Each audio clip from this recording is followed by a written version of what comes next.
Hello and welcome everyone to the Ohio Green Party Youth Caucus live stream on Third Party Politics. My name is Mackenzie Lacey and I will be your host for this evening. In order to have a smooth live stream, we would like to set some ground rules for this roundtable discussion. First, we ask all participants to be kind and respectful. We will give one warning and only one warning to participants who break this rule. Second, each participant will be given 2 minutes or less to respond to questions. Please keep your responses within this time frame. Participants, are you guys ready? All right. I'm going to ask each of you to introduce yourself. Please say your name and what your party or organization is. Austin? Hello, my name is Austin Bayshore. I am a Central Committee member of the Ohio Green Party representing Kent, Ohio in Portage County. I'm also a member of the International Committee of the Green Party of the United States and a member of the Green Party of the Republic of Korea. I want to thank you all for joining in today and watching our live stream on Third Party Politics. LaShondra?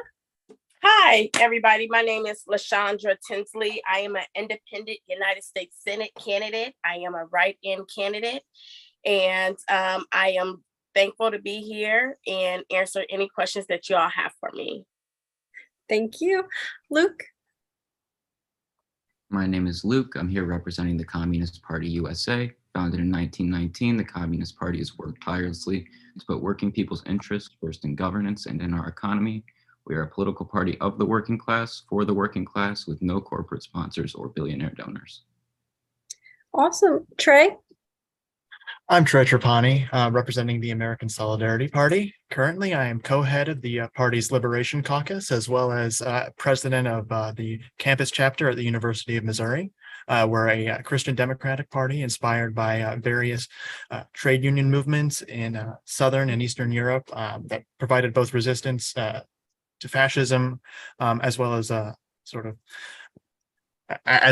other invading forces onto our lands.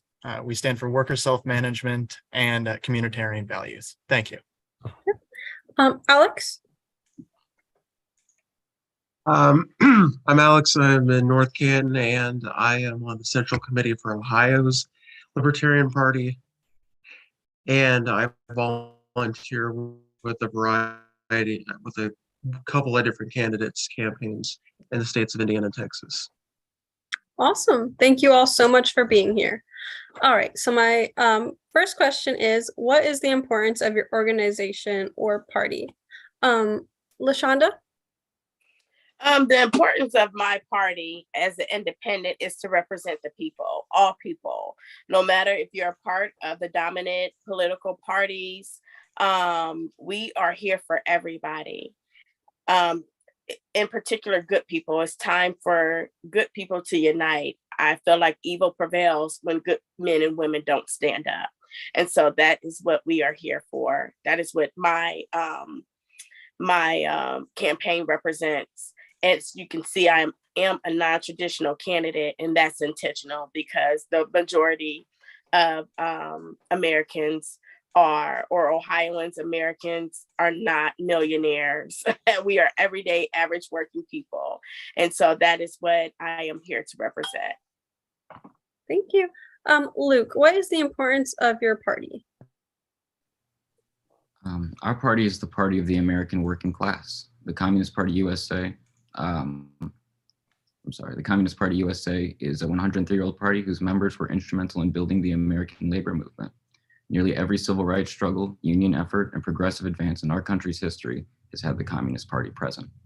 From the civil rights movement to the protests against police brutality today, from the Congress of Industrial Organizations to the newly born Amazon Labor Union, the Communist Party will always stand with and work for the American working class.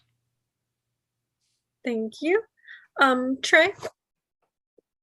So our party takes its name from the Polish trade union Solidarity, famously founded by Lech Walesa, which was present in some of the Gdansk worker strikes in the early 1980s. But we stand for the idea that every person should have the means to make their own economic future. We believe that our current economic paradigm, capitalism, has failed to adequately provide for the needs of working people, middle-class people as well. We believe every person has the right to own what they need to have to make a living. And we believe the partisanship, the intense partisanship present in the country right now, has gotten people out of focus, and we've lost sight of common ground that we share as Americans. And we believe that by reigniting a lot of these community spirit, the American people will have a say in their own social and economic destiny. Thank you. Alex, what is the importance of your party? Obviously, the Libertarian Party tries to stand for freedom. We have both right and left paradigms, so some people are just a little bit to the left with like some socialist tendencies, while some are a little more conservative, but most of us meet in the middle. We've had a hand, say, in Texas getting concealed carry permits allowed. We've had a hand in Washington state with legalization of gay marriage. We have a lot of candidates who have gone forward boldly to support BLM. And we have a tendency to back a lot of the older movements like Stonewall and various gun rights organizations, except for the NRA, which we don't stand with. And we have all sorts of theories, whether it's libsoc, classical liberal, anarchist, ANCAP, and COM. And yeah. Thank you. Austin, what's the importance of your party? The Green Party is the party of mitigating climate disaster. From the Arctic to the Amazon, our world is on fire. Scientists say we have at least 10 years or less to mitigate our collision with climate catastrophe. It may be our unfortunate future, but it does not have to be it may be our unfortunate now, but it does not have to be our future.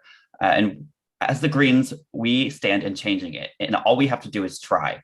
Many young people today are tired of politicians who will die in 20 years, legislating and dictating our future. The Green Party is the party of the future and the progress. We are the largest socialist party in the country with over 250,000 members. And we have only started in 1980. From the environment to social justice and housing issues, and even women's issues, we have learned that all of these struggles are interconnected. And how are they interconnected? They are interconnected through capitalism. We cannot overcome our woes today without first having a system change. When it comes to the environment, production for profit is destroying our local ecological communities. When it comes to women's issues, corporations have a right to rule over women's lives. Hobby Lobby can deny a woman her right to contraceptive based on their religious belief. To housing issues, we have some of the highest homelessness rates in the entire world. The United States of America, if it prides itself on being the best country in the world, this should never happen. And to social justice, saying that the Black lives do not matter when it comes to capitalism, when it comes to reparations, when it comes to migrant border crises. All of these problems are contributed and created because of our current capitalist system. Thank you. All right, my next question is, how does third party politics play into the American political scene? Luke? Yes.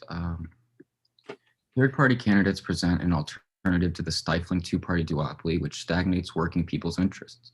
Each time a corporate Democrat politician uses abortion rights as a carrot on a stick, or a corporate Republican politician restricts civil liberties, more and more people see the need for an alternative approach to politics.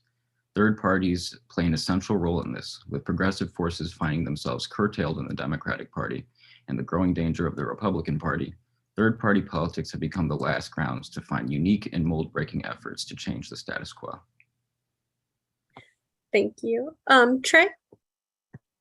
As an independent organization, not attached to either party, we have a great deal of, we can say what we really believe. As he mentioned, there is a great deal of stifling that happens within the two major parties. However, we are still absolutely willing to work with individual candidates from either of the major parties. Recently, we did back Pastor Chris Butler in Illinois' 1st District for his bid in the Democratic primary.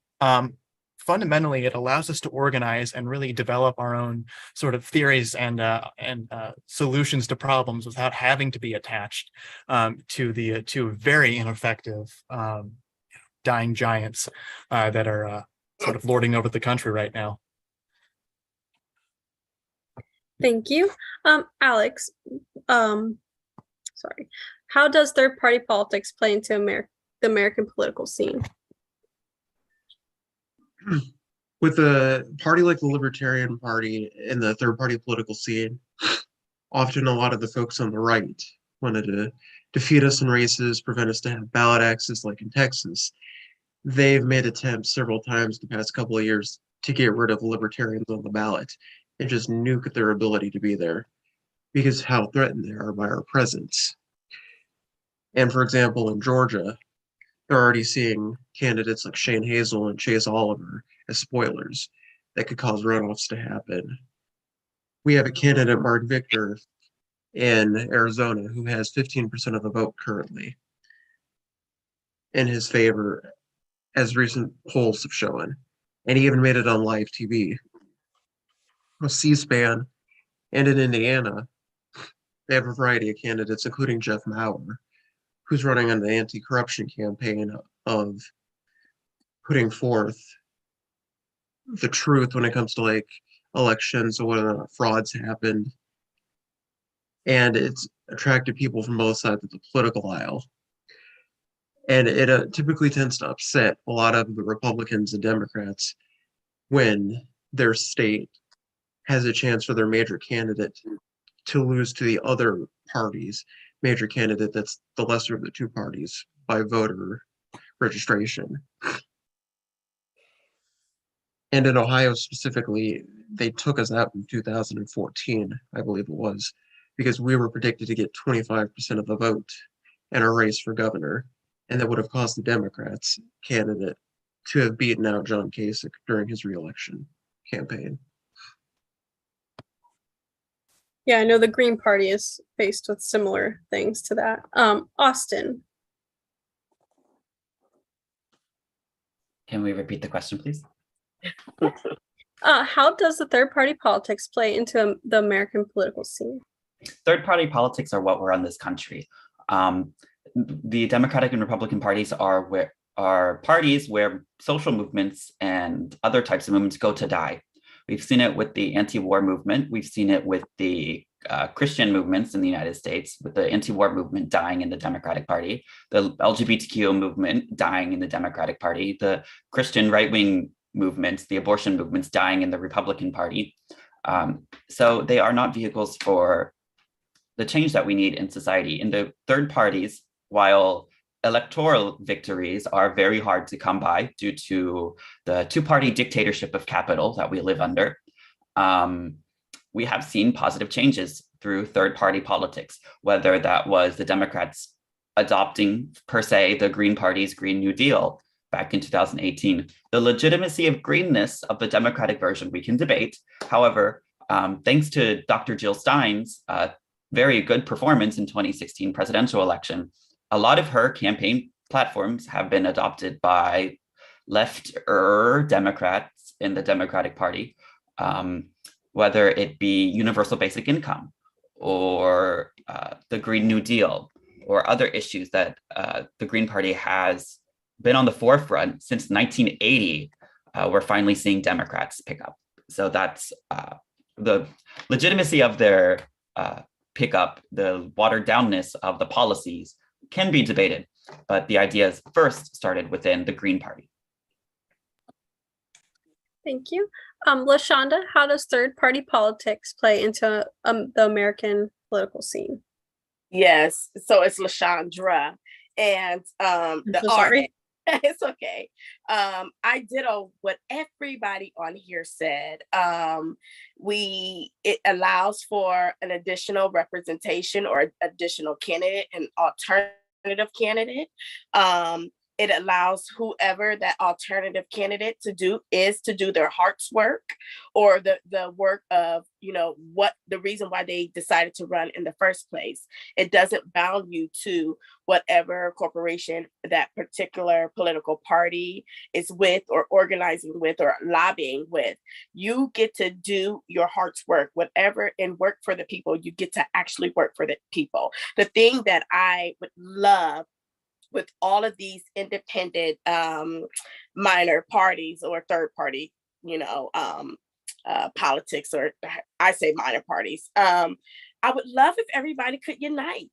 I think that we would be really, really, really powerful, and we could really change some things if we unite, because everybody on here, everything that I've heard is absolutely everything that I stand and this campaign stands for. So if we were all to unite, we could potentially become the third dominant party if we all come together. So I think that that's something to think about. I think that that's something that will happen in the future, especially if I am elected. I am going to push for that. But I want you guys to keep an open mind, because you're right, Austin, when you say there are the older generation, the ones who are running the country now, are dying off. And guess what? It's going to be our turn. I'm hoping my turn is coming next, and I'm going to bring you all you guys with me, because at the end of the day, the future is ours. And we have to do the work to make sure that we have a bright future for ourselves and for the generations to follow.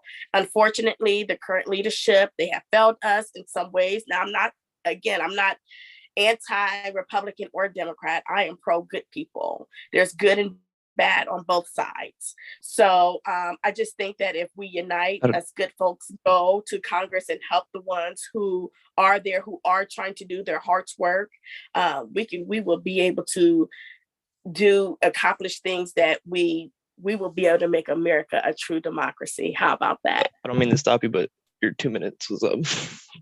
You're finished. Okay, my bad. That brings me to my next question, actually. Is the United States really a democracy? Trey, would you like to start that discussion? Absolutely. And the first thing that really comes to mind when thinking about the subject is a quote from Gilbert Keith Chesterton, one of my favorite authors. Democracy is like blowing your nose.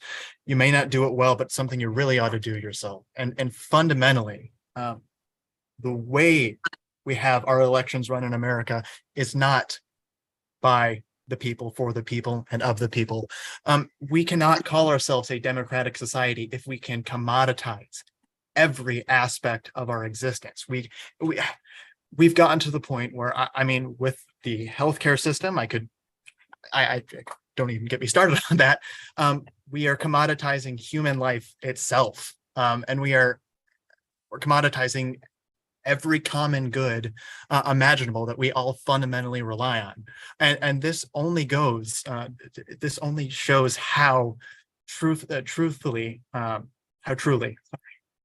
not too sharp tonight, how sort of this rot has permeated our country as a whole. And as we can see it in elections, you cannot win an election unless you are backed by the people who are doing, a great deal of harm to the country directly. You cannot hope to win unless you have large financial backers. And a lot of the time, these large financial backers are the ones that are causing a lot of the problems candidates are running on and saying they'll solve. So we could be, we're not. At this point, we're not there. Alex, do you think the United States is really a democracy? In theory, yes, but I'd have to say not really. From personal experience, seeing what they do, it's like we constantly see people say we want more options. We want to be able to vote down the ballot, choose who we want. And Republicans more than Democrats seem to have an issue with it, but both sides of the duopoly do. And you could look to basically even the smallest newspapers and see them try to shove out third-party voices. Whether it's like Nexstar, when they shoved out the Green Party candidate, Delilah, I forget her last name, and then the Libertarian candidate, Mark Tippett.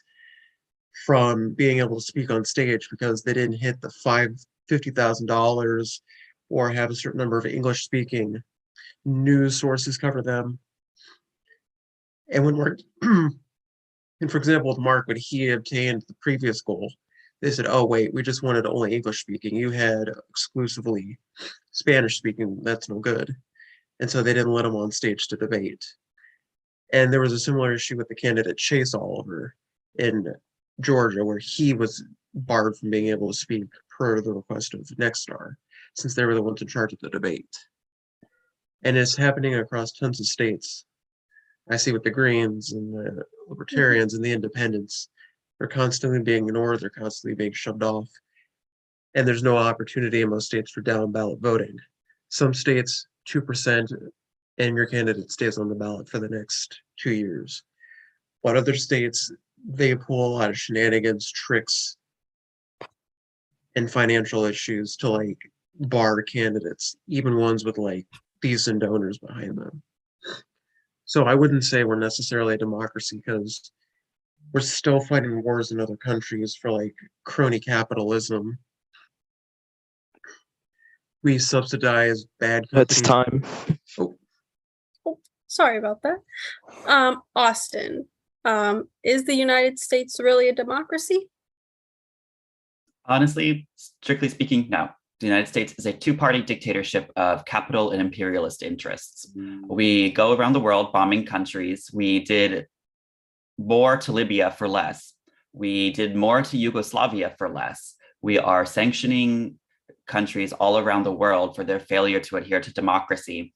Meanwhile, here back home in the United States, Green Party is banned in the state of Ohio and many other states around the country. They are kicking off minor parties from the candidates using the illegitimate court system in which they had appointed in the first place to get rid of minor opposition candidates. We don't even have independent candidates for governor in Ohio. In the 2010 election, we had around 6 choices for governor: the Socialist Party, the Constitution Party, Natural Law, Democrat, Republican, Libertarian, and Green. Okay, 7. In the 2020 or 2022 election, we have 2 options for governor in the state of Ohio. Over the course of those 12 years, we have lost all of our democratic principles as Ohio moves solidly to the right due to redistricting issues. We still currently do not have an Ohio House map. We do not have a map of districts for the Ohio House, and election day is coming up. A lot of the candidates still don't know what district they're running in. They only know, I live here, so I'm going to represent this city in the state house. Because the Republicans keep putting forth very, very skewed, very, very cleverly drawn maps that directly promote their party interests and their right-wing interests. So we have no democracy in the United States. We have no feminism, no equality, no ecological wisdom in the United States. And it's all because our country loves to promote itself as a democracy when it is in reality 3 mega corporations in a trench coat. All right. Thank you. LaShondra. I'm so sorry. I have a migraine. Okay. LaShondra. LaShondra. So it's I'm- La and then like the guy's name Sean and then Dra. So I'm LaShondra. so sorry. Is the United States really a democracy? I have to agree with my counterparts. No, it's not. We're working on it. I think so. I think that things will change in the future. I am a very optimistic person. And I think that we will get there with people like you and I, if we decide to, well, I am running for office, but I would love if one of you guys or all of you guys or some of you guys would consider running as well in the future. I think that we will get there. There was something Austin said, but I lost my train of thought that I wanted to piggyback off of. But in this moment, no, we are not a democracy. I believe that in time, with the transition of powers, we will get there. And I'm sorry, I lost my train of thought. So I'm going to just end it with that. Thank you so much. All right. We're running out of time, so I'm going to get the last question. All right. How would you describe the state of American government and what is the plan to fix it? Alex? Sorry, could you repeat that question real quick? Yeah. How would you describe the state of American government and what is the plan to fix it? Put it simply, the state of the American government is utter and complete corruption, pretty much from top down. You have tons of unnecessary laws, like there's really no need to ban bingo at any capacity from happening at like a 6 p.m. time in, say, Pennsylvania, where they've had that before, or where a city has banned snowball fighting. There's also no need for us to continuously send troops into other countries, start proxy wars, back bad currencies on purpose, try to push forth preferred candidates through the CIA.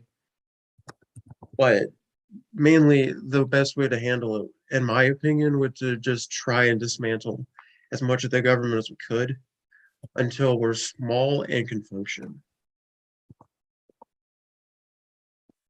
Thank you. Austin, what is the state of American government and what is the plan to fix it? This current situation, I believe it's not the view of the Green Party, but I believe that running for public office and getting as much votes as possible is not going to change anything in the United States. We need on-the-ground grassroots activism in order to achieve the real changes that we need here in the United States. Yes, running for office is a great way of spreading your message and is a great way of finding allies and those people who support you. However, when the United States doesn't allow opposition parties to win, opposition parties to even run in the first place, there's really no use other than spreading awareness and spreading that kind of class consciousness amongst the voters and amongst the people of your district and those who you are attempting to represent if by the grace of God you're elected. So we need boots on the ground, people, networking, activism in order to achieve the real fruition of our society and the real fruition of our culture, because the United States is a rich country. It's just a fact of what we prioritize in the first place. We are one of the strongest countries in the world, built on settler colonialism and capitalism. But we can achieve the future that we want. We just have to do it our own way, and we have to do it without the help of the United States government. Ms. Tinsley, how would you describe the state of American government and what do you plan, or what would be your plan to fix it? You're on mute. Okay, sorry about that. My camera just fell. First off, I wanted to piggyback off of what Austin said. I remember what my thought was now, and that is he was saying that there's only 2 candidates for governor, and I am a write-in candidate. Since I am a write-in candidate, I have a list of write-in candidates. So I would suggest and implore you guys to ask, when you go to vote, ask for a list of write-in candidates, because there are other options like me. I am not on the ballot. My name is not on the ballot, but if you touch write-in, you type in my name will pop up. And that'll count. And there's 1, 2, 3, 4 options for governor. There's 1, 2, 3, 4, 5 options for United States Senator. There's another option for Congress, for state representatives. So just ask for a list of write-in candidates. A lot of times workers who are there don't know that there's a list, so you'll have to ask them to ask their manager, but there is a list there and they will provide it. And you can use your phone, give you a second to look up whoever you want to vote for. So just always keep that in mind. I think that is so important, just to inform people of that. A lot of the write-in candidates, like I believe it was Luke or Trey, it may even have been Alex. I'm sorry, I'm out of breath.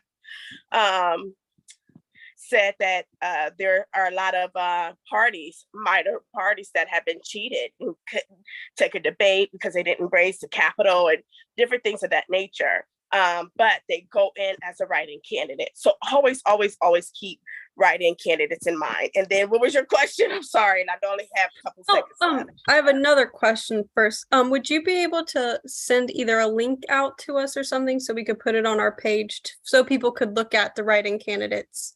So then we can. All right. I'm always wanting to educate people more. All right. So my original question is, how would you describe the state of American government and what is the plan to fix it?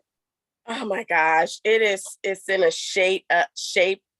it's in a disarray, and it needs, and I'm sorry, I'm a little discombobulated right now, especially how I'm holding my phone, but anyway, I mean my iPad, but anyway, it's just, it's in a state of disarray.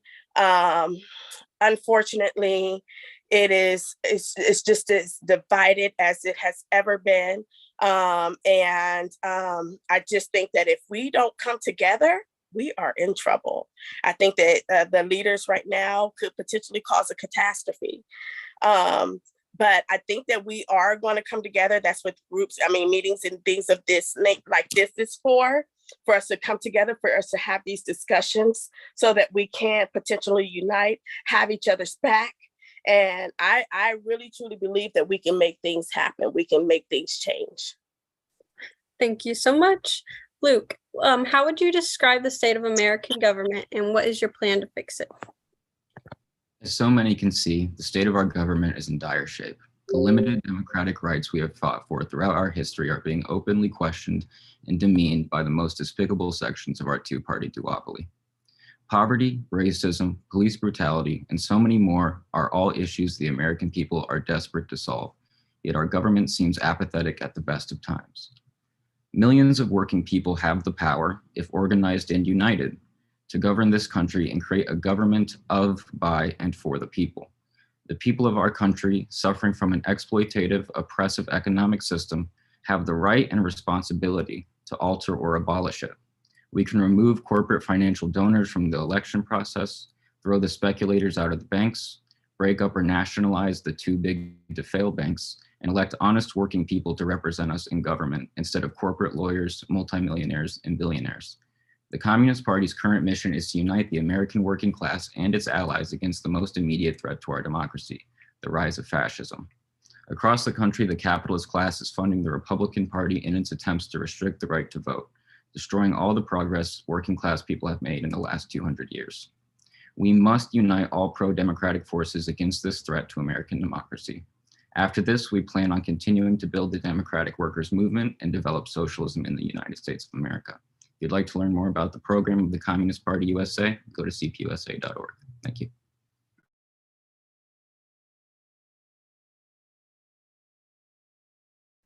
You're muted at the moment. Oh my goodness, that's embarrassing. I'm sorry. Trey, you're next. Thank you. I would say the largest problem with America is that for whatever reason, we've done away with almost every method and every sort of source of solidarity that has existed between, Americans. I mean, if you look at sort of even numbers of intact families over the past 40 something years, they've dropped, and they haven't dropped because there's some sort of nefarious conspiracy to liquidate everything America holds dear. They've stopped being intact because, frankly, we don't have economic policies that provide for stability for working families. We have stopped valuing our fellow citizens. Like I've previously mentioned, human life has been commodified. We've become frankly cogs in a machine, to use a very outdated and very overused metaphor. I believe that we have lost a true sense of community, be that locally, be that on a state-by-state basis, and even frankly seeing another person as an American or not. And I don't mean to appeal to the sense of sort of dry patriotism, but a real sense that we share a country. We ought to act like it, and we should acknowledge each other as participating in the same project. And I think there has been a great deal to sort of divide us over a lot of issues. I think this is the responsibility of both parties, both major parties as well. And like was mentioned as well, a lot of write-in candidates are being kept off ballots. If you're in Ohio, Shane Hoffman, our write-in candidate, he helped get me on this thing. So thank you, Shane. But I would say the best way to fix it is to interact with your local community. Go to city council meetings. 2 minutes up. Oh, thank you. Thank you. Alex, how would you describe the state of American government and what is the plan to fix it? I would say the state of the American government is rather crap. We had the choice of old guy or old guy who are going to become the oldest president of the United States. And the Democrats had a potentially even older guy that was their second place choice. And they had Tulsi Gabbard disappear and kind of just become potentially a Republican. Yang ran off and started his own third party that leans to the left. And it's just like very kind of struggling, unpredictable. And a lot of their candidates are marred in controversies with wasting money, with sexual assault allegations, with assault allegations. And plenty of them have had their own situations with Russian spies getting in their corner and stuff. But I would in general say that we have a pretty crap government. And then what was the second part of the question? What is your plan to fix it? My plan to fix it would be to push for protests to get candidates elected. Hopefully, at least get candidates elected from various other parties, preferably for me, Libertarians, to help push for policy change at all levels, including local, federal, and state, and to try and keep us out of international issues that we don't have any business in, like foreign wars, trade disputes, and anything we basically didn't cause, and try to keep us out of stuff we did cause by like disappearing from those issues in a safe and quick manner.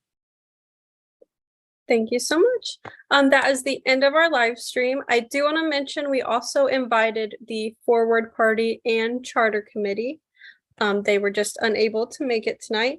Thank you so much to all our attendees.